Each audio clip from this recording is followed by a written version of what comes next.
श्रियकान्ताय कल्याणनिधये निधयेतिनाम् श्रीवेङ्कटनिवासाय श्रीनिवासाय मङ्गलम्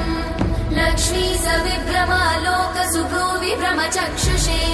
चक्षुषे सर्वलोकानां वेङ्कटेशाय मङ्गलम् श्रीवेङ्कटाद्रिशृङ्गाग्रमङ्गलाभरणाङ्गये